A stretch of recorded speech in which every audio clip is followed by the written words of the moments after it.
Siyanibingelela nonke babukeli nani balaleli egameni lenkosi uJesu Kristu.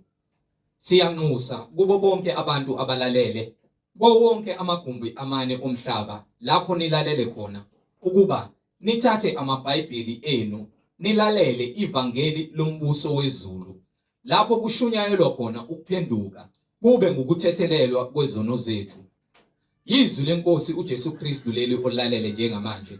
Izwi lenkosi uJesu Kristu lapho kushunyayelwa khona kufundiswe kuphinde kuhlolisiswe imibhalo engcwele ngentando kaNkulunkulu kwindodana yakhe uJesu Kristu oyinkosi nomsindisi ezimpilweni zethu.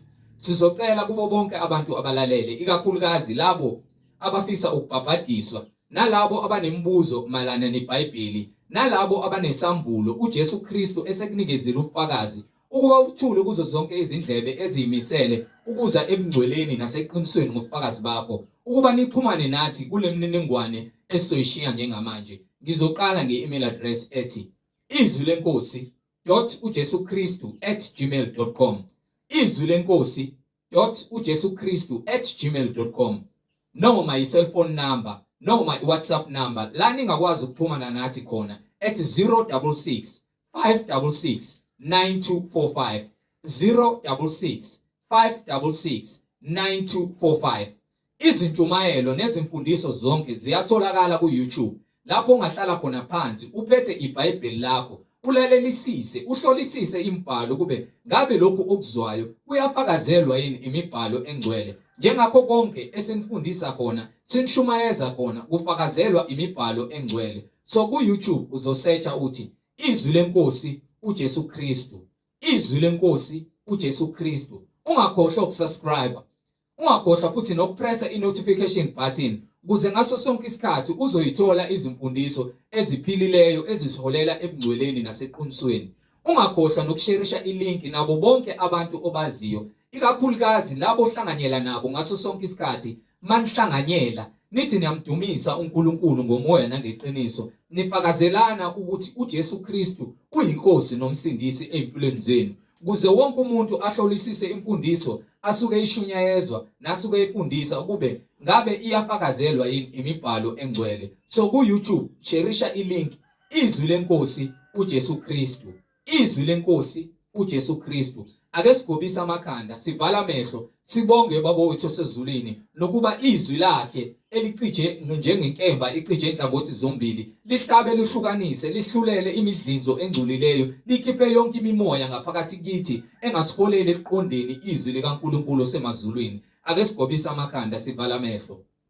Baba wethu osezulwini, malingcweliswe igama lakho, umbuso wakho mawufike, intando yakho mayenziwe emhlabeni njengasezulwini. Usiphe namhlanje isinkwa sethu semihla ngemihla. Usithethelele amacala ethu njengoba nathi sibathethelela bonke abasonayo. Ungasingenise ekulingweni kepha usindise kokubi ngokuba umbuso ungowakho namandla nenkazimulo uJesu Kristu uyinkosi nomsindisi. Amen. Balaleli yamukelana umfowethu umhlengizondi ozobe sihola ngokwemfihlakalo yemibhalo. Umoya ongcwele ekhazimulisa isibani sezwe uJesu Kristu yena yedwa oyinkosi nomsindisi. Sheshisani nithatha amabhayibheli silalele ivangeli lombuso wezulu. Amen.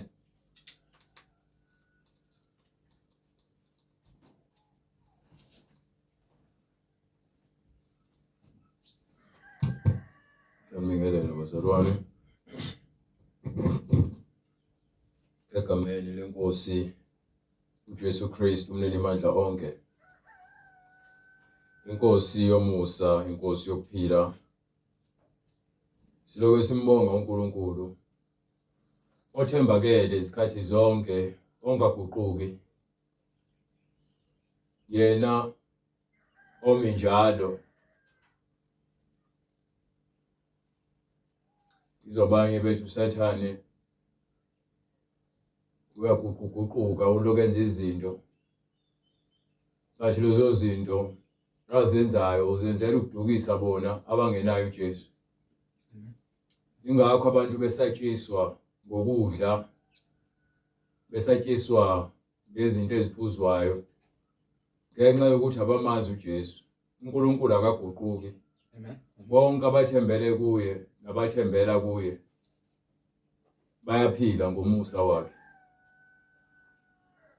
Into esifundiswa yona kakhulu ukuthi sifunde ukuzithiba, singabi ngabantu abanephanga abahlezi belambile befuna ukufida izisu zabo.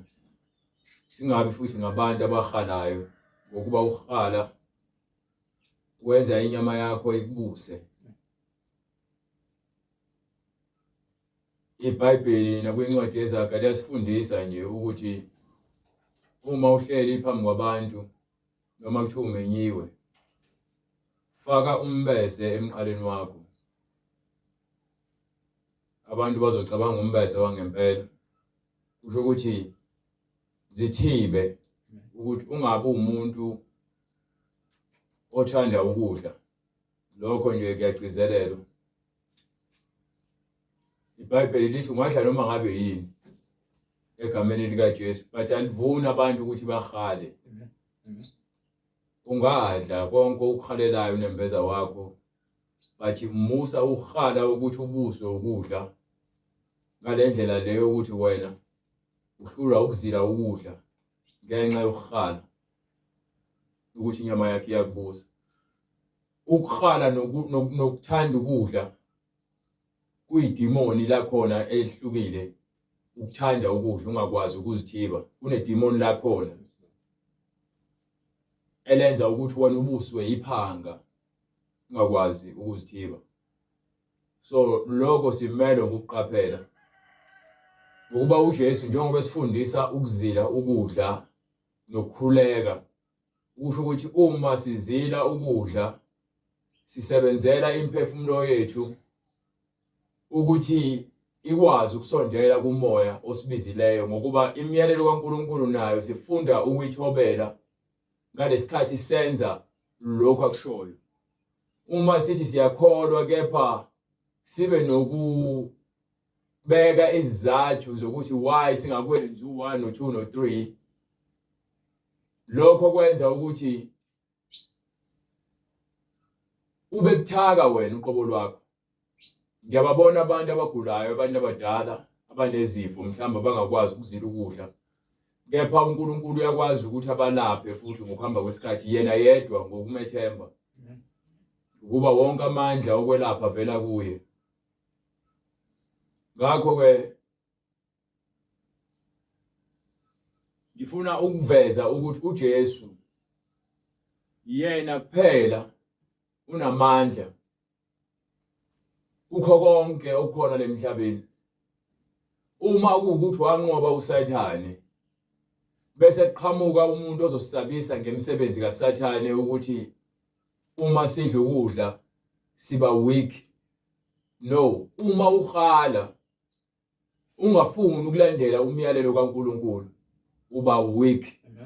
Awenziwa ukudla ukuthi ube weak, wenziwa ilomuzwa uhala nongakwazi ukuzithiba. Kahle hle into engizokwenza nje ngibe simple, ngingezuloke ngiyale nale. Into eyenza ukuthi sibe buthaka ukuthi asilaleli. Yilokho kuphela nje ngakutshela bona. Into eyenza ukuthi sibe buthaka, uSathane vele uyayithola indawo ekutheni thina vele silaleli. Not ukuthi uSathane ukwazi ukusinqoba sikholwa ngenxa ukuthi sikholwa uNkulunkulu so uSathane unamandla phezu kwethu. No, uSathane unamandla phezu kwethu ngenxa yokuthi asilaleli. Umnika, yabona belithi iBhayibheli ungamniki uSathane indawo. Ubani unika uSathane indawo kanti? Angithi wena. Ngokuba unikwe umyalelo, awufuni ukulandela umyalelo. Ufuna ukwenza lokhu wena omehlweni akho okufisayo nalokho okubona kukuhle enhlizweni yakho. Kepha umyalelo kaNkulunkulu uzolungisa ukuthi wena ugweme ukulingwa. Uzolingwa, but kufanele ugweme ukulingwa.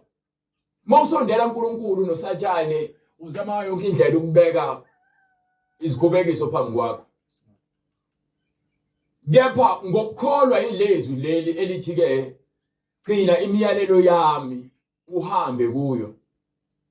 Lokho kukodwa kwenza ukuthi uma uloku uhamba ngale miyalelo yazi ugcina songasazibona ezinye izinto ezenzeka emhlabeni ufana nonempumputhe. Ngokuba le miyalelo wena uphila ngayo. Ingakho incwadi yaDuteronomy 6:4 egcizelela uNkulunkulu ngokuthi sigcine imiyalelo yakhe. Uthini wayithola? Yizwa Israyeli, Yizwa Israyeli, uJehova uNkulunkulu wethu, uJehova munye. uNkulunkulu yedwa bazalwane. You understand? Akufanele sibe noNkulunkulu abaningi noma kuthiwa sinabafundisi abaningi, kepha kufanele baziholele kulo nkulunkulu oyedwa ngemiyalelo yakhe, imiyalelo yakhe ekuyiyona esisondeza kuye. Ngaphandle kokuhamba ngemiyalelo, ukuhamba kwethu ngemilomo okholweni noma ugqoke uniform noma uhlakanyela, kepha singayenzi imiyalelo, iyona lento esiqhelelanisa noNkulunkulu. Uma ethi ke uyedwa yena, kepha wena ulandela izinto ezishiwo umfundisi wakho ngoba nina lengqondo ukuthi omfundisi bami. Ngingaba umfundisi, yebo umfundisi, ungibize ngomfundisi, ayikho inkinga, noma pastor, ayikho inkinga. But yabona mase uzothi umfundisi wami, noma sokhuluma nomuntu uzothi ke umfundisi wami.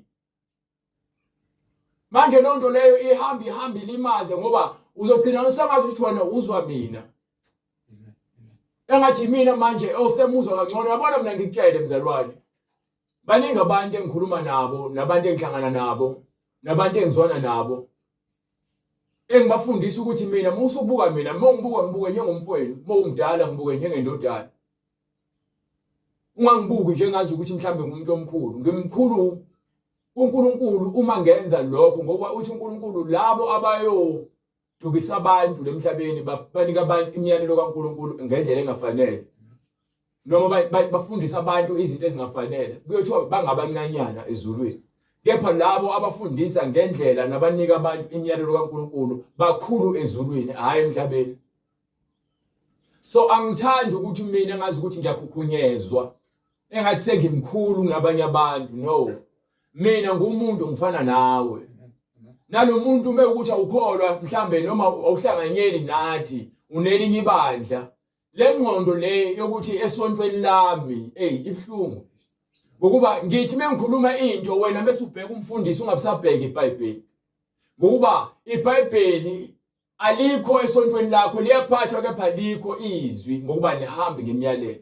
Uma benihamba ngemiyalelo kaNkulunkulu ebandleni lakho, ngabe usonta kaShembe, eZayoni, eNazaretha, noma ngabe usonta ePostoli, noma eLuthela, noma ngabe usonta ePentecostal, noma ngabe usonta kuphi lapho usonta khona. Uma kuwukuthi mina ngikhuluma into ebhalwe phansi eBhayibhelini wena uyayiphikisa, ungafakazelwa eBhayibheli, uzofakaza ngomfundisi wakho, uyabona ukuthi wena so ukhonza umuntu, awusakhonzi izwi likaNkulunkulu, awusahambi ngemiyalelo. And ngibona ubungozi ke engibubonayo buhlasela abantu abaningi, ukuthi abantu abasakholwa izwi, sebekholwa abantu, sengikholwa ngemizwa. Ingakho kulula ukuthi umuntu ke bayabazi umoya ingcwele, ngisho ka-YouTube njengoba besithuka nje. Kepha indlela abakhuluma ngayo abanabo bona umoya ingcwele, kepha babona thina ukuthi asinawo. Bafisa mina uNkulunkulu angivula amehlo ngokuba bakholwa into eshiwo umuntu ngomlomo, kepha ayifakazelwa izwi.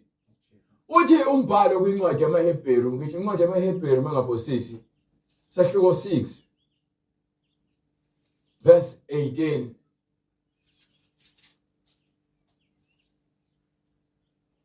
Ukuze ngezinto ezimbili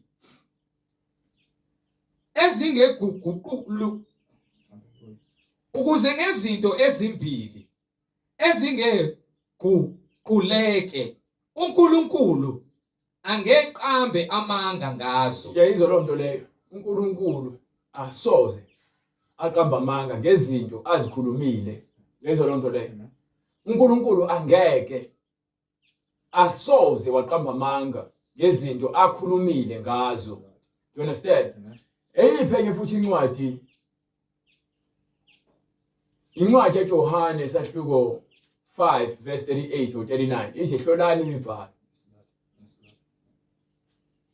Imbhalo le iyona esenza ukuthi thina sibe sesisekelweni sokuthi sime ngezwi, ukuze noma ungasekho noma umzalwane mina ofundiswa yimina ngeBhayibheli uyakwazi ukuhlola imoya. Ngokuba uyathuka umzalwane mezokhuluma into engafakazelwa izwi, athi leyo nto ngoba ngiyazi ngezwini, ukuba yena usembulelekile ukuthi yonke impendulo yezinto esizifunayo lempilo esiphilayo ivela ezwini ayiveli kumhlengi.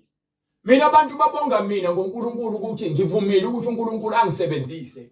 Bambalwa abafundisi leSouth Africa abafundisa ngeBhayibheli. Nothi abashumayelayo ngithi abafundisa ngeBhayibheli. Khona umehluko phakathi kokushumayela. Kepha ungashumayeli izwi. Ushumayele ingcebo. Ushumayele amafutha adayisayo. Ushumayele amanzi adayiswayo. Ushumayele izethembiso zokuthi abantu bahlale ethembeni lokuthi bakwele uNkulunkulu uyabakweleta afanele babusise ngezinto eziphathekayo. Mina ngikhuluma ngokuvuselela imiphefumulo. Lento engihleli phezukwayo ile yokuthi simele ukwazi imiyalelo kaNkulunkulu. Ukuba njengoba ekhuluma kwincwadi yaDuteronomy sahluko 6 verse 4 ukhulumela ukuthi siqonde njengoba uMoses ekhuluma kubantu laba ukhulumela ukuthi baqonde ukuthi uNkulunkulu into ayifunayo ukugcinwa kezwi lakhe. Ukuze umesabe uJehova Ukuze ekuhambeni kwethu simesabe bani? uJehova uNkulunkulu wakho. Kepha nina ngisaba abafundisi ngaphezulu kwezwi likaNkulunkulu. Ngisho umuntu ekufundisa into wrong sesikwambulelile ukuthi lento oyifundile i-wrong. But still when ugoloza ucabanga ukuthi mhlawumbe ugolozela khona abantu bazitshela bagolozela mina. Because engqondweni yabo kunalento yokuthi mina ngizitshela ukuthi ngcono. Yini engathi ngcono ngayo mina? Ngiwudaka ngiyinto engelutho ngifana impukane. Yini engazibona ukuthi ngcono ngiwudaka ngiwutshane obuzabona. Angena ngento uNkulunkulu osifundisayo. Akasebenzisi ingani abantu uNkulunkulu bafundise imfundiso yakhe ephilileyo. Into enza ukuthi nivaleke amehlo ingokuba yini nihamba ngemizwa.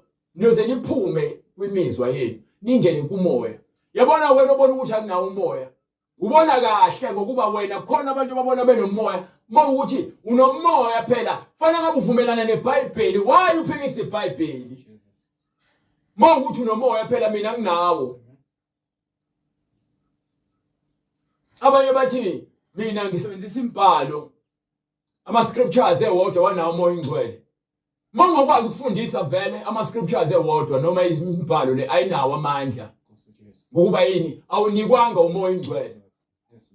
Kepha uma wena wambulelwe uNkulunkulu uzofundisa exactly njengoba umoya ingcwele ekwambulela futhi ngeke uzophambuke.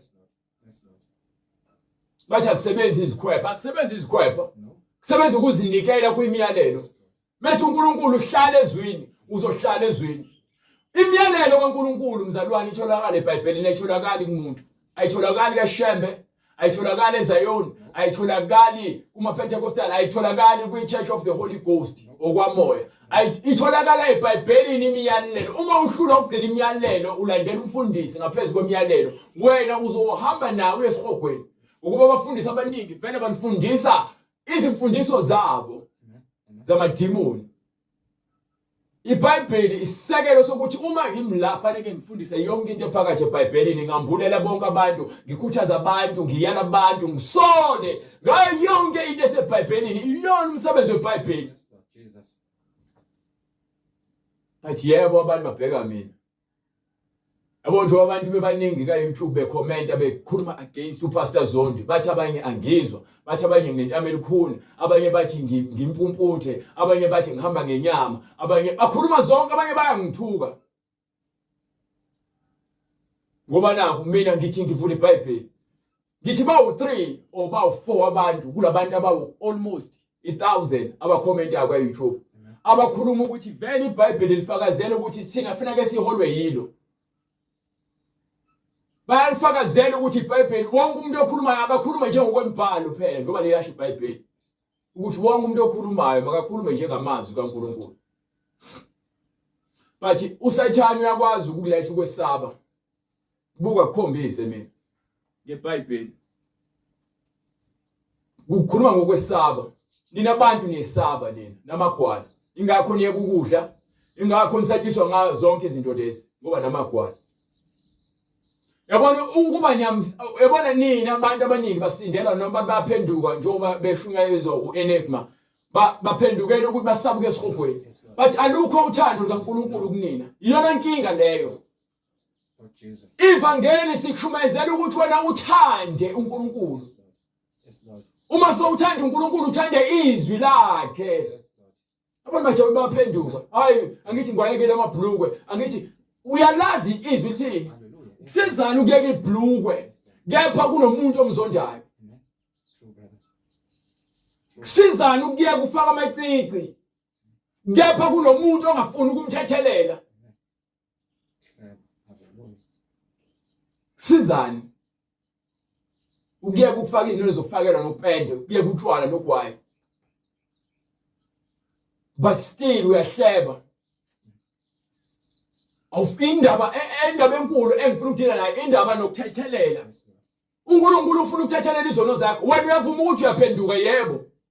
Ngapha imfundiso kaNkulunkulu awunayo ngokuba usatshiswe ngokuthi ibhlukwa lifunakala uzoyisihogweni. But into ebalulekile kwimiyalelo kaNkulunkulu ubethi uNkulunkulu uthanda umakhelwane wakho njengoba uzithanda. Baningi abazophenduka vele bayeke ukufaka amacici, bayeke ukugunda amakhadi, bayeke ukufaka amazinyo. But inkinga noma ungakuyeka lokho uma uthando lukaNkulunkulu ungenalo. Wena uyeke izinto ngoba usaba ukuyaphi ukesihogweni. Nami ngiyakusaba ukesihogweni engiphiki. But into ebalulekile ukuthanda izwi. Yes, Lord. Amen. Yabona mele ithi iBhayibheli lencwadi yomthetho ayingasuka emlomeni wakho. Kukhulunywa nomuntu ozohola abantu. Lo muntu lo uzobefundisa abantu the same thing ukuthi nanto ebalulekile. Ningasuki emiyalweni kaNkulunkulu.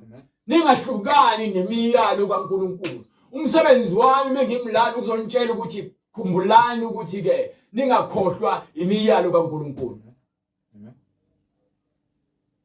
Uma kufika umfana lo oyisicebi kuJesu ezothi Imfundiso omuhle. Yini engayenza ukuze engene embusweni kaNkulunkulu? uJesu wathi yile ungabulali. Uyabo izwa ke umyalelo lo ekufuna ngabe siyawugcina. Umyalelo othi ungabulali, Ungaphingi, ungebi, ungantshontshi, ungafakazi ngamanga. ungabi ufakazi ezindabeni zamanga. Khona ke indaba ekhona. Yabo njengoba ngikhuluma nje, yabo lapha ke YouTube le ntshumayelo le bengibe nayo noma ingxoxo ngibe nayo noEnigma. Nivuma nini ukuthi uthunywe umoya ingcwele ekhuluma into ephambene nezwi kaNkulunkulu? Wena omvumelayo ufakaza amangeni. Yes, Lord. Ngokuba wena uphika izwi elibhalwe phansi base bethi kumina wathi uNkulunkulu uzokwenza into entsha. Into entsha uJesu. Yes, Lord. Yes, Lord. Njengoba uzokwenza into entsha uzokhipha ingane esibelethweni somuntu wesifazane izosindisa thina. Yes, Lord. Ngomoya wakhe mhlambe understand lokho ukuthi uJesu uzokwenza into entsha. Methi ngizokuthela umoya wami kuyona yonke inyama ingokuba fanele ku-understand ngokuba senalo ngqondo yokuthi ngoba uNkulunkulu washo njalo. Ngeke uze uyi-understand lo nto ungalazi izwi. Ukhuluma ngokuthi manje yoba izwi lakhe welinika abantu bakwaJuda namaHebrew namaJews. Njengoba bethe kuhambe koshunyela kubantu bezizwe. NgoJesu Kristu lo myalelo uphumile uthi hambani ezizweni zonke. Lord Jesus. Do you understand? Hallelujah. Abantu bazokwamukela umoya ingcwele. Yes, Lord. Abapostoli bashumayela izwi uJesu abafundisa lona.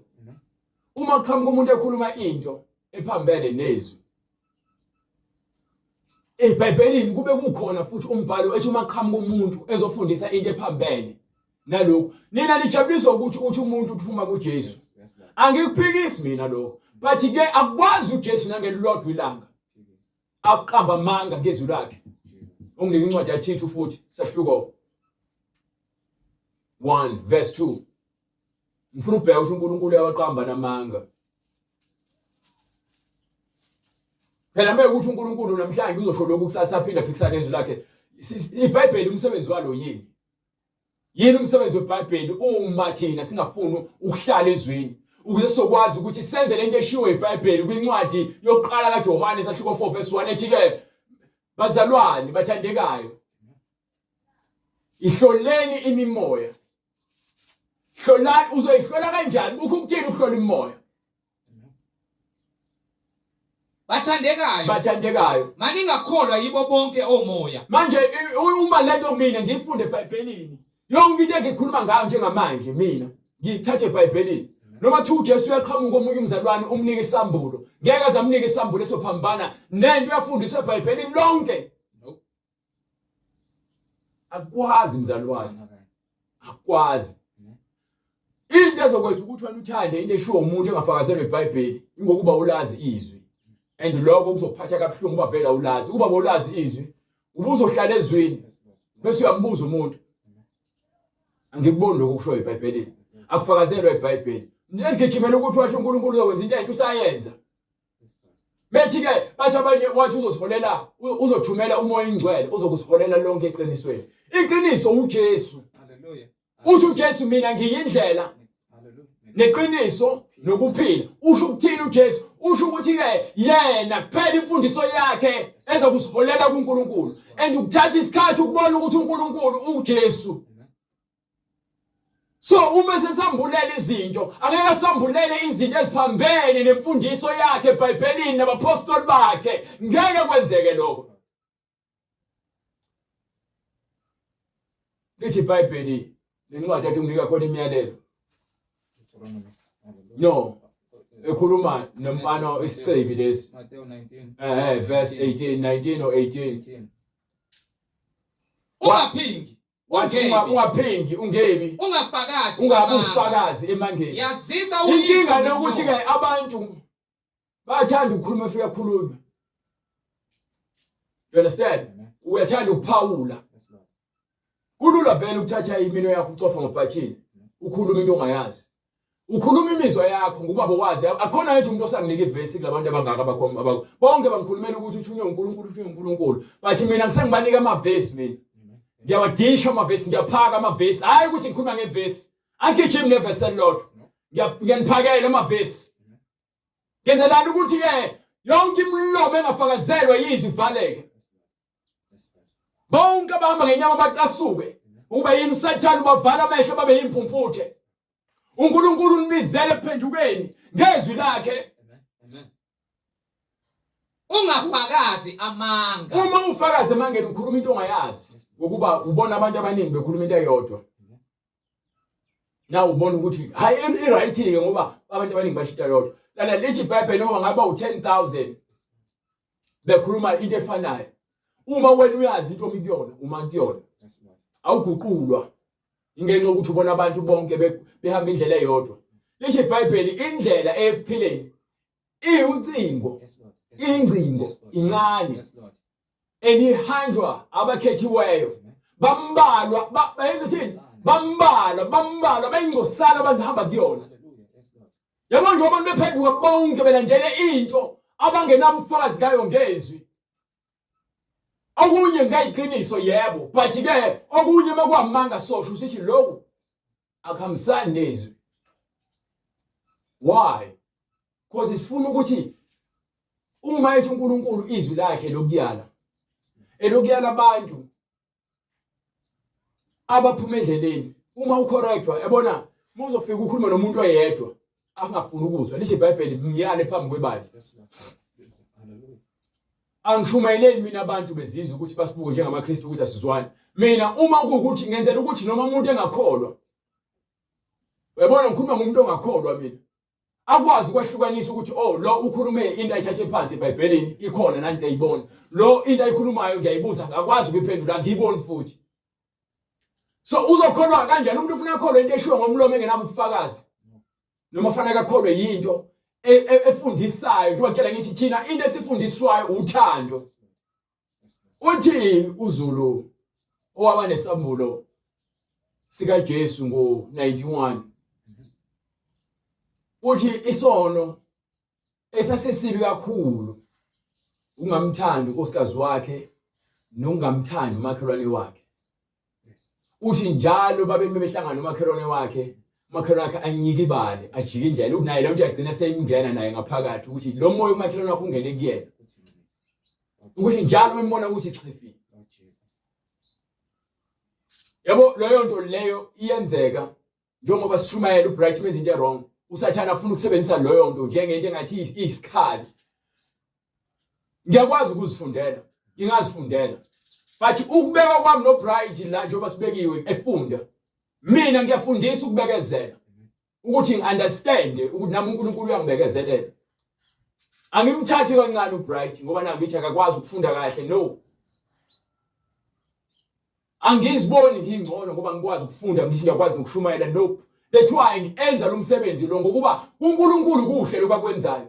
Kumina ngakubi mhlawumbe inhliziyo yami ifuna ukungiphikisa ukuthi hayi angabusafunda ahlale phansi. Sengizenza mina yonke into. Angisakwazi ukuthi ngithi ke njoba lithi iBhayibheli umzimba unamalunga. Angangikwazi ukuba yihlo ngibe ingalo ngibe yiyona yonke into. Uma ngumlomo ngizoba umlomo bese kuba khona ozoba yihlo khona ozoba indlebe khona ozoba iqakala. You understand? So ngibuya kulento ukuthi uSathane uyakwazi ukuthi aguqule inhliziyo yakho. Uthando luphume kuwena. Ngenxa yokuthi wena uthi omunye umuntu akakuthandi. Alisho leBhayibheli ukuthi ungabuyiseli okubi ngokubi. Buyisela okuhle kokubi. Ukuze ke ugqibe ngokuba uthando lisibekela ini zonke izono. So uthando loNkulunkulu njengoba lisibekela zonke izono. Uthi umuntu kade edayisa ngomzimba esekhiphele izisu kade ntshontshe eqamba mange daka utshwala abantu sebethenge kaphinde abe umuntu esedlale iwunga izidakamizwa saqeda ngayo. Lapho uJesu uyakwazi ukufika thinta inhliziyo yalo yamuntu aphenduke abe umntwana wakhe. Uthi uJesu izifebe nezoni zingena phambi kwenu embusweni kaNkulunkulu. Ngokuba kunabantu abakholwayo abazibona abanye bequalified ukuthi baye ezulwini. Akuziboni ngiqualified ukuthi ezulwini. Ingakho ngikusebenzela ukuze kube uJesu ozongibona ngiqualified. But the moment uzibona ukuthi wena sokulungela ukuya ezulwini ingalesikhathi usulahleka khona. Ufanele ukuzibona ungalungile ukuze ulungiseke. Ngiyapha bese uzibona ulungile. Usuyazibona wena. Akufanele sizibone silungile. Sifanele ukuzibona singcolile sifuna ukuklinwa zonke izinto ngokuba imidlinzo yethu mibi. Inhle esizicabangayo zimbi njalo. Ingakho kuthiwa masingasuki kule mithetho onginika incwadi kaJoshua. Sahluko 8 verse 1. Isahluko 8 or 7 verse 1. Is it? Hayi, ngithi manje 1:8. Sahluko 1:8. Nginike yona lo incwadi leyo.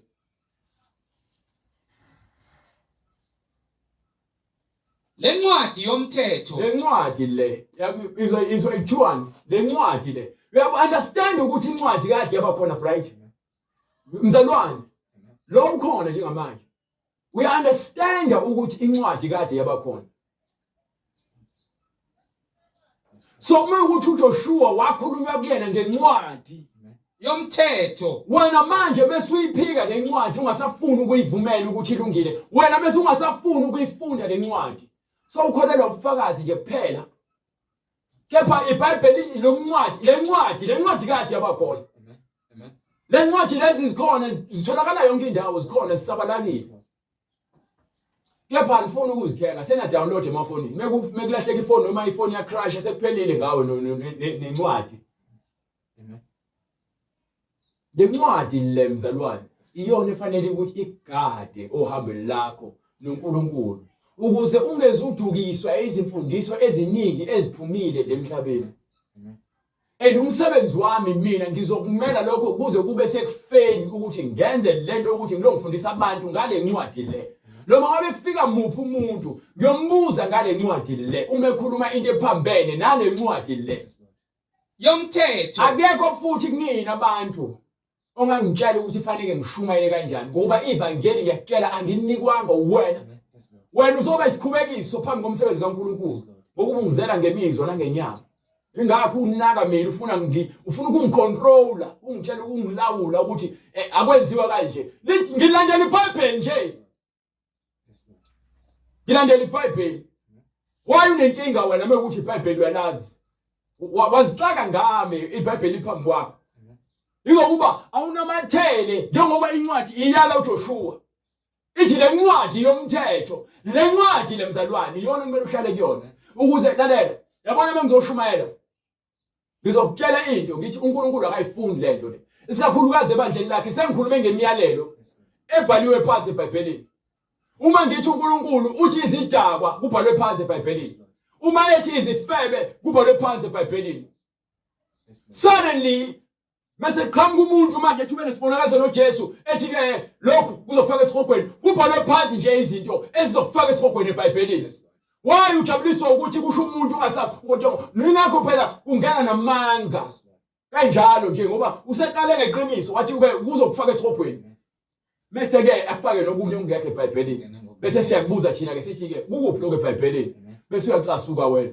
Jaye uNkulunkulu ngoba akakhethanga wena akazibona lalela uNkulunkulu uzibonakalisile kumina wathi angihambe ngotshela abantu ukuthi uJesu ukhona and njengoba ngishumayela nje wanginika nenkemba ngaphezulu wayesengibathisa futhi ngomoya wakhe ngaphezulu Amen. ukuthi ngingasabi ubuso benu usho njalo uJeremiah uJeremiah uthi mncane nami ngangisho ngimncane uthi uNkulunkulu ungasatshisa ubuso babantu ukuthi bakubukwa kanjani. Umsebenzi wenu vele lowo nina abantu ukuthi ningafuni ukuzwa iqiniso bese nisabise ngobuso. Angithengwa ngobuso. Angisatshiswa ngobuso. Mkhulu engimsabayo kunani. Nina nifanele ukuthi nitshele iziphambeko zenu. NgeBhayibheli. Uthini kuJoshua? Lencwadi yomthetho mayingasuki emlonyeni wakho. Lencwadi leyo mthetho mayingasuki emlonyeni wakho. Kepha wozindla ngayo imini nobusuku. Kepha wozindla ngayo imini nobusuku. Ukuba uqaphele ngayo inini imini nobusuku. Awungitsheleke njengoba ugoloza nje uthetha noma ungithuka noma udelela. Uyayenza lento eshiwo eBhayibhelini. Phela uma uyenza uzothi mesikhuluma bese uhambe eBhayibhelini. Ngeke ulokhu ubheke mina ulokuthi yazi wayememeza akanawo umoya ingcwele. Ebona akathotshiwe lo. Anginankinga mina. Ngiyazi ngithini? Ngidinga le eBhayibhelini. Ngilandele eBhayibhelini lakho. Ile sifuna ngakhona ke. Lesokwazi ukuthi sikhulume sinawe. Yabo uma usakhuluma ngomlomo ubhala kulula vele ukutype. Nanje enzima. Ukudlinza ngezwi kaNkulunkulu imini nobusuku. Hayi inzima leyo. Kuthi ku-YouTube anipheli. Netflix anipheli. TikTok anipheli. Instagram anipheli. Facebook anipheli. Emakholeni anipheli. DSTV anipheli. Ubani uvuzu anipheli. Rhythm City anipheli. Uzalo anipheli. Oskim Sam anipheli. Emammola anipheli. Mase kuthiwa nayi phela indaba ithi la. Lencwadi yomthetho.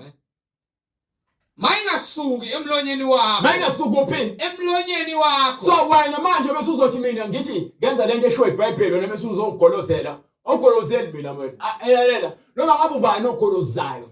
Awugolozeli mina futhi anginankinga nawe mina. Angizondi umuntu futhi angikhaleli lutho lomuntu mina. Ngisho ukuthi uhlangana noJesu ngqo. Ngijabuliswa ukuthi wena uyamazi uJesu ukhuluma into yakhe. Ngoba ufakazelwa yizwi. Yes Lord Jesus. But uma ukuthi wena ukhuluma into ephambene nezwi, mina ngizoma ngisho ngithi lento oyishoyo ayikho. Yes Lord Jesus. You understand? Hayi ukuthi mhlawumbe ngizongabaza ngithi hayi nina nithanda ukuthi umuntu lo inqambela amanga. You understand? Nangu Bright la manje kuseni. Kuno umpastor ukhona nani? Stevensons. Ukhona nani no Stevensons khona nani? Yes. Owase Limpopo. Wasifonela emva kokuzwa ingxoxo yami noEnigma. Emva kwalokho wasenginika ilink wayene interview kwenye iTV show yaku YouTube. Ngahamba ngoyibuka ngayiqeda. Inesihloko sayo nje uzothi usibuka ithi bakha ibandla in 3 days. Emva kwalokho indaba inamafutha a250,000. So nami yangenza lento ngayiquestiona ukuthi hawu udayisa amafutha lo muntu isihloko because vele isihloko senza ukuthi wena ufuna ukungena entweni. Yabo mawuthi ubheke iphephandaba mebekwenzela isihloko abakubhalela into engaphakathi bavele bakubhalela into ezofuna ukwenza ukuthi ufunde ngithi kanjalo ke nabo indaba zaka YouTube bakwenzela ukuthi bafune ukungena khona. So ngayibona ngayiqeda lento le.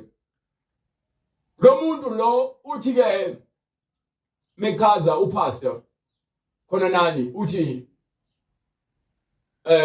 wakha ibandla and wathi kuhambe kwesikhathi wahlangana nomunye umzalwane weza eseza kuyena esezokhala ukuthi hey nginenkinga la wathi wangatshela umuntu ngaya kwelinye ibandla abanye abafundisi bangidayisela amafutha bathi kuzokwenzeka izimangaliso ngo250,000 sengasebenzisa lamafutha sekwaze kwaphela ukuthanda. You understand? So uBright uzongitshela lonto ukuthi lo muntu udayisa amafutha ngoba nakubuka isihlobo azangaze ayibuke ngathi unamanga Bright. Ngithende unamanga.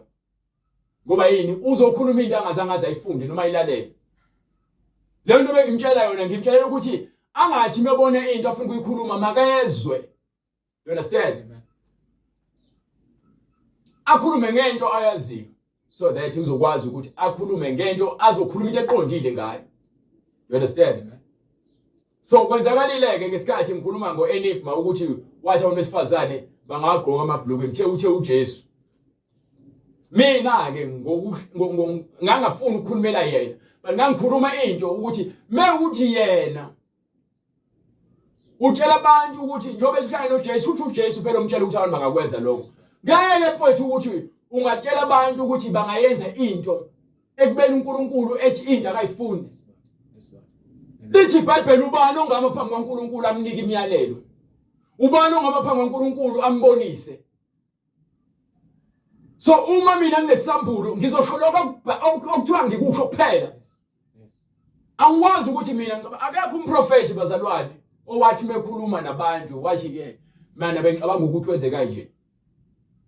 Bonke abaprofeti ngisho uDavide ethi ufuna ukwakha ibandla ilontuzana indlu ithempeli kaNkulunkulu wakhuluma noJonathan. uJonathan wathi ke lokho kusenhlizweni yakho ungakwenza kepha izwi laNkulunkulu lafike lamtshela okunye. Ukuthi uDavide ngeke aze akwazi ukwakha leso. Azange asho ukuthi ya uNkulunkulu ushilo but ngoba unothando ungakwenza lokho mase utshela uNkulunkulu ukuthi ukwenze ngoba unothando. uNkulunkulu uthe ngeke uzukwazi ukuyenza noma ungakhela ithempeli ukuba wena usuchitha igazi. Uzokhona uzophuma kuwena ozokwazi ukuyenza lokho. uDavide azange azaphikisana nalonto. uJonathan azange azatshela uDavide njengomprofeti ukuthi hayi ungenza okunye. Pho manje kwenzeka kanjani sovele manje sikholo ukuthi umuntu uthe ngokwakhe yena ubani umprofeti wakhuluma kanjalo?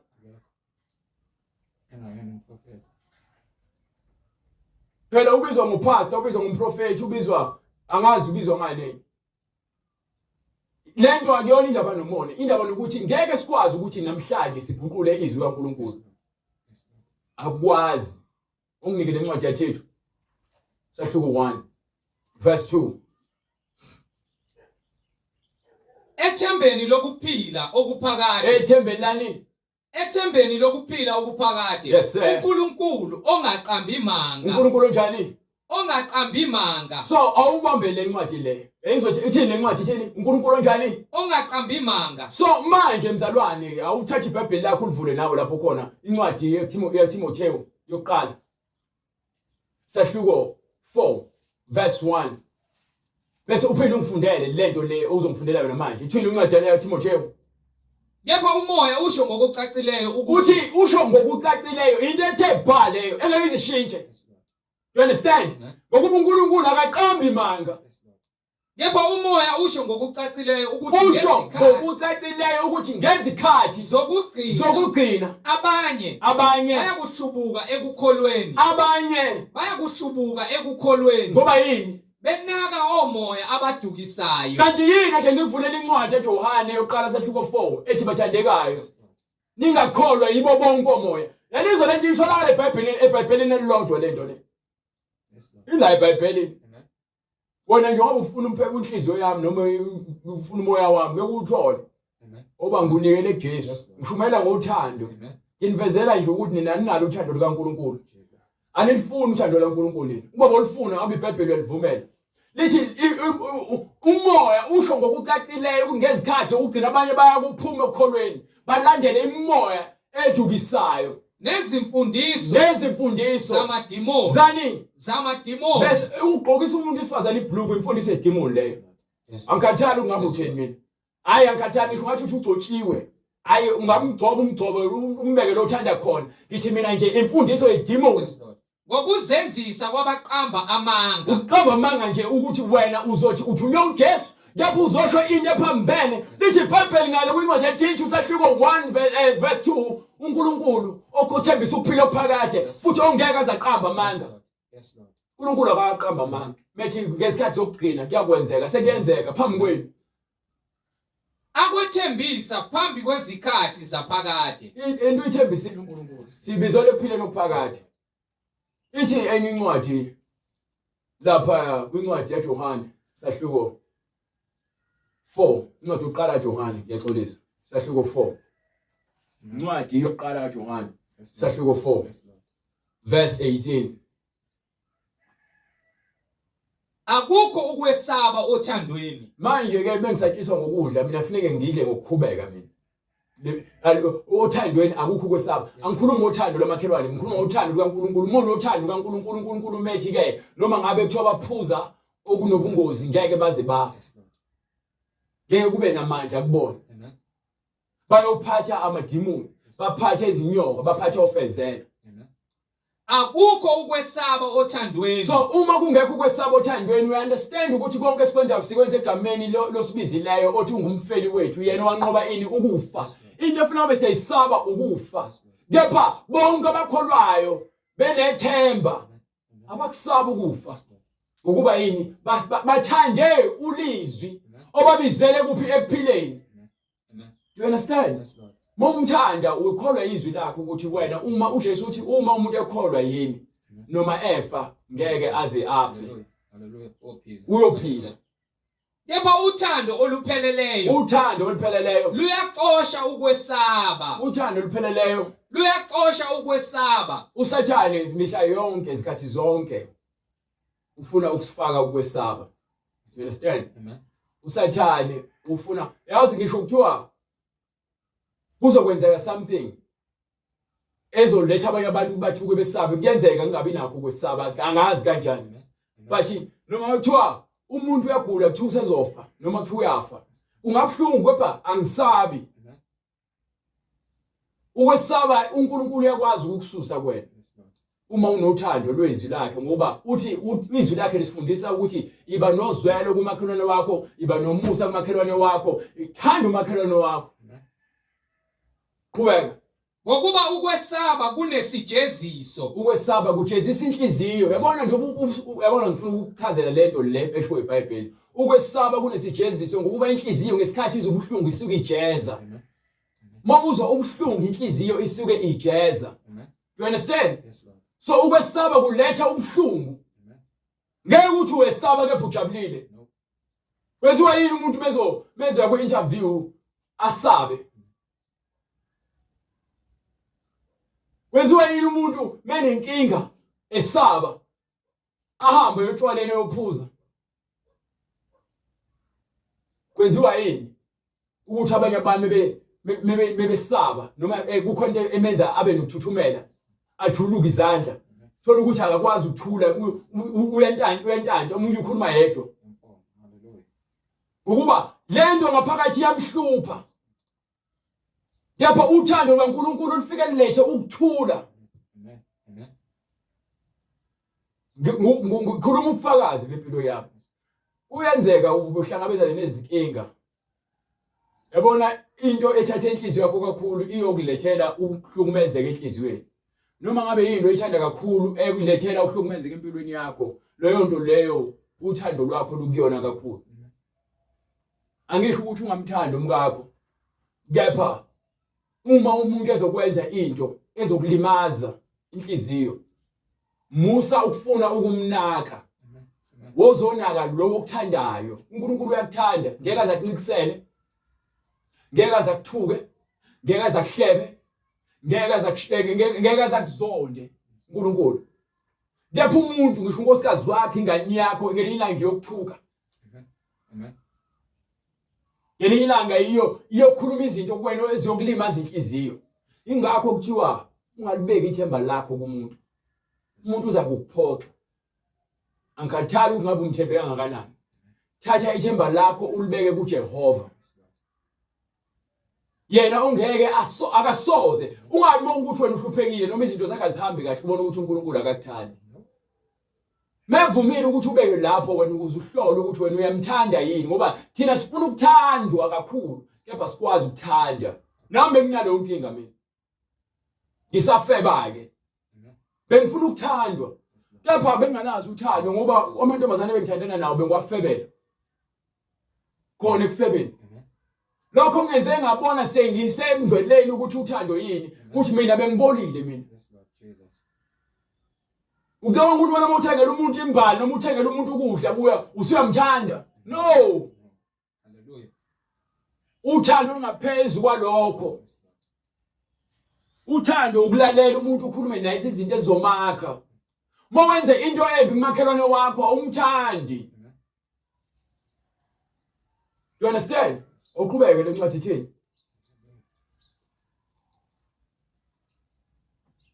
Kepha umoya usho ngokucacileyo.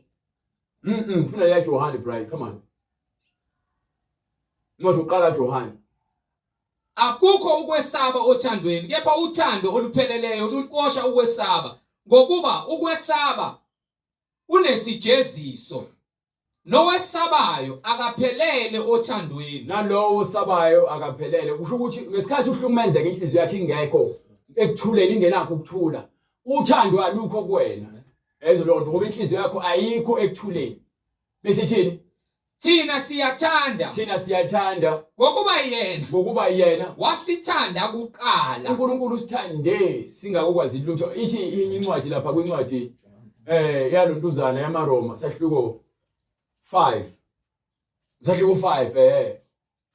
verse 6 ikhuluma uthi yena wasithanda kuqala bese thini lena wasithanda sisayizoni ngokuba sisebuthakathaka uKristu wafela abangamesabi uNkulunkulu. Uthando lolu ukuthi afele abantu indlela abathanda ngayo abantu uyabafela ukuze babone kuyena babukele kuyena ukuthi ke kuyini ukuthanda ngesikhathi esifaneleyo. Yes sir. Ngokuba cishe kungenzeki ukuba umuntu afele olungileyo, kodwa mhlawumbe kungase kube khona ongaba nesibindi sokufela omuhle. Kepha uNkulunkulu wabonakalisa ukusithanda kwakhe ngalokhu ukuthi siseyizoni uKristu wasifela. Yabona uthando ngempela akuyona into ongayibuka ngendlela yakho uyibeke ngendlela yakho. Ile efuna uNkulunkulu uthando. Uthando lolo usho uNkulunkulu usithanda sisayizoni ukuze siphile kuye ngendodana yakho uJesu. Lo Jesu lo owafika ezoshumela uthando ukuthi thanda umakhelwane wakho njengoba uzithanda. Ngakho kakhulu sesilungisisiwe ngegazi lakhe. Siyakusindiswa ngaye olakeni. Siyosindiswa ngothando. Olakeni oluzayo. Mase ngivala nje ngifuna lencwadi le ungiphindele yona le yaba Deuteronomy 6:4 ethi Yizwa Israyeli, yizwani bazalwane. uJehova uNkulunkulu wethu. uJehova uNkulunkulu wethu. uJehova munye. uNkulunkulu yedwa. Wathanda uJehova uNkulunkulu wakho. Uthande uJehova kuqala ukuze ukwazi uthanda umakhelwane ethanda izwi ezokufundisa indlela kaNkulunkulu. You understand? Ngeke uze uthande uNkulunkulu kakhulu ngaphezulu komuntu noma uthande uNkulunkulu kepha uhlule ukuthanda umuntu oseduze kwakho. Uthando lakho liyarobha. Manike. Wathanda uJehova uNkulunkulu wakho ngayo yonke inhliziyo yakho. Nangawo wonke umphefumulo wakho. Yabona uNkulunkulu ngendlela nesikhwele ngayo. Kufana nathi besithi sinoma unomnkosikazi. Mina ke ngizosho kanje ngani bazalwane nginesikhwele sikaNkulunkulu. Ayamfuqa bamanga ngalokho nginaso isikhwele sikaNkulunkulu ngani bazalwane. Ukubona umzalwane ekhohliswa kungiphatha kabi. Ukubona umzalwane elandela umuntu ngaphezulu koNkulunkulu kungiphatha kabi. Ingakho ngimala nginitshele yonke into. Ukuba ngiyazi ukuthi ke uthando lwaNkulunkulu lumi kanjani. Ukuthanda uNkulunkulu ngenhliziyo yakho yonke usho ukuthi wena uzomfuna ezwini ukuze upheleliswe kuye. Iyona lento mina engilwelayo ukuthi ngizolwa futhi kuze kube sekugcineni ukuthi ngilikhulume iqiniso likaNkulunkulu. Angikhathalele ukuthi abantu bathini ngami as long ngazi ukuthi uJesu ngimshumayelile njengoba enjalo. Vele ngeke baze bakuthanda abantu uma ukhuluma iqiniso. Ngoba abantu bathanda ukumnyama, bathanda ukukhanya. ithi othanda uNkulunkulu wakho ngenhliziyo yakho yonke nangawo wonke umphefumulo wakho nangomphefumulo wakho wonke nangawo onke amandla akho. manje uma uthanda uNkulunkulu ngalolo hlobo kusho ukuthi wena wenza noma ngabe yini uNkulunkulu athi yenze. Lezo nje ngishoyo ngezwi lakhe uyayenzisisa into uNkulunkulu athi yenze. Uyakulwela ukuthi uhlale ekwenzeni lokhu uNkulunkulu akufunayo. Ukuba yini umthanda ngenhliziyo yakho yonke nangamandla akho wonke nangomphefumulo wakho wonke. Imiyalelo yakhe oyigcina njalo. Indaba inomiyalelo. Lamazwi engikuyala ngawo namuhla namhlanje ayakuba senhlizweni yakho. ahlala kuphi? Enhlizweni ahlala yakho. kuphi? Enhlizweni yakho. Ingakho ngithi mzalwane bethi iBhayibheli lencwadi yomthetho mayingasuki emlomeni wakho udlinze ngayo ubusuku nemini. Uma uthola isikhathi incwadi kufuneka kuphela nomuntu awazi ukugqolozela iBhayibheli kufuneka uzame lokho. Uma usahlulwa u10 minutes no30 minutes uyalifunda bese uyalala kusamele ukhulekele ukuthi uNkulunkulu akunika amandla. Ngisho ungakhuleka mzalwane iBhayibheli ongalifundi angeke ngize kukhohlise mina. Ngeke uze ube nawo amandla ngokwanele. Ngifuna ukuthi njengoba ngitshela lento uunderstand ukuthi ngesikhathi bekhuleka kuyena babethini ngobufakazi beBhayibheli. Sukela kuJohane okulontuzana kuAbraham nabo bonke abanye abaprofeti noDavid noSolomon. Uzwe ukuthi babekhuleka bethini uNkulunkulu. Then now uzothi uma ukhuleka uNkulunkulu uthathe ubufakazini babo ukuthi uNkulunkulu kahle hle ufuna sikhulume kanje naye. Ukufunda iBhayibheli kuyisekelo sokuthi ukholo lwakho luqine kuNkulunkulu. You understand? Yilokho nje ngifuna ukukutshela kona mina ngeBhayibheli. uJesu Kristu inkosi. Uma ufuna ukuhamba noJesu uthi kwincwadi yaJohane sahluko 14 noma 15 or 14 zona zombili uzongikhethela ukuthi ukhetha yephi u15 u14 bese kuyela iverse 14 qala from verse 15. Uma ningithanda niyakugcina imiyalo yami. Niyakugcina ini? Imiyalo yami. Niyakugcina imiyalo kaNkulunkulu. Niyagcina imiyalo kaJesu. Uma nimthanda niyakugcina imiyalo. Yekani bazalwane ukuba amakholwa abafundisi. Ibani amakholwa ezwi likaNkulunkulu. Kholwani izwi bazalwane. Yekani uba amakholwa ngoba naku ukuthi wasindiswa lapho kepha befundisa amanga. Kuyenzeka vele uJesu akubize kepha uqala adlulise. Lapho khona ezokhombisa khona ukuthi yebo bayangibiza nawe phela baphelele. Hamba uye lapha yalo kumele ube khona. Hayi ukuthi mina ngiyancenga abazalwane ukuthi ngekutshela ngiphuma noma banjena amanga ngoba ngiyazi ukuthi amabandla amanga lawo. Ibandla leqiniso lihamba ngezwi likaJesu kuphela. Kusenhlizweni yami ukuthi abantu basindiswe. Kuyisifiso sami ngoba uJesu vele ufuna lokho. Kepha ukwakha ibandla noma ukwakha ithempeli akukho enhlizweni yami. uNkulunkulu angakwenza njengomusa. Ukuba yini? Mina into engiyaziyo ukuthi noma kuthiwa sesinethempeli lesihlanganyela khona. Nina abantu niyokwenza izinto ecasheni ithi ngicashela mina nabanye abazalwane. uNkulunkulu ukhohle ukuthi ubona zonke izinto esizenzayo. Ngiyakuncomela ukuthi abantu kuze yazi mekuza abantu ngempela amasaba uNkulunkulu bezosaba uNkulunkulu bengangiboni mina. Uthi meze ucabanga ukwenza okubi yakhumbule uNkulunkulu akakhumbuli mina. Mina ngifice abantu bebhema bephuza. Ngibatshela ukuthi abanye abazalwane bezitshela ukuthi hayi kufanele simgcishe imfundiso noma simxoshe ukuze aphenduke. No. Uma ngifica umuntu ebhema noma efeba, kufanele ngishumayele ngishayele isono lesi kuzofika isikhathi uNkulunkulu azofaka umoya kuyena lo muntu lo. Hayi ukuthi mina ngizozama ukusabisa umuntu ukuthi ashintshe. No. Umuntu uguqula uJesu, hayi mina. Umuntu kaNkulunkulu. So nina abantu nisakholelwa abantu ngaphezulu kweBhayibheli ayikho into engayikhuluma kakhulu ngani. Mina ngikhuluma nabantu abafuna insindiso ngezwi likaNkulunkulu okuyilona ezosiholela yona yonke iqiniso ekumele silazi ngomhlaba nangempilo esiphilayo. uJesu Kristu inkosi. Nginike incwadi Izayazo 2:38. Bona bonke abazalwane abangakongena emanzini abafuna ukubhabhadiswa egameni likaJesu Kristu, abafuna ukubhabhadiswa egameni likaJesu Kristu asebezimisele ukwenza nokuhamba ngemiyalelo kaNkulunkulu. Ngizakusithinta kunemniningwane le oyibonayo. Uma unembuzo nakhona zakusithinta. Kepha kakhulukazi labo abafuna ukubhabhadiswa egameni likaJesu Kristu baza kusithinta.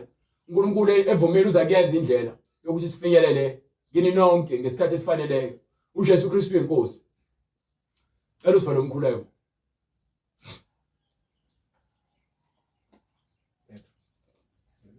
Cela ungiphe ungadini. Phendukani. Phendukani. Yiloyo naloyo abhabhathizwe. Yilowo nalowo abhabhathizwe. Egameni likaJesu Kristu. Egameni likaJesu Kristu. Kukho ukuthethelelwa kwezono zenu. Kukho ukuthethelelwa kwezono zenu. Khona niyakwamukeliswa. Niyobeke senikwa. Isiphiwo sikamoya oyingcwele. Mahala, lento yamahala. Ayidayiswa. Umoya ingcwele nope awudayiswa. Ngokuba isithembiso ngesenu nesabantwana benu. Nesabantwana benu. Esabo bonke abakude. Esabo bonke abakude. Bonke inkosi uNkulunkulu wethu eyakubabiza. Inkosi uNkulunkulu wethu eyakubabiza bonke. Awuphoqa umfundisi. Anginengi abantu angihambi mnokha njengoJehovah's Witness noma ufakazi bakaJehova ngiloko ngincenga abantu ngifuna bafundisa ama comic book. Ngifundisa izwi lo izwi uzosabela.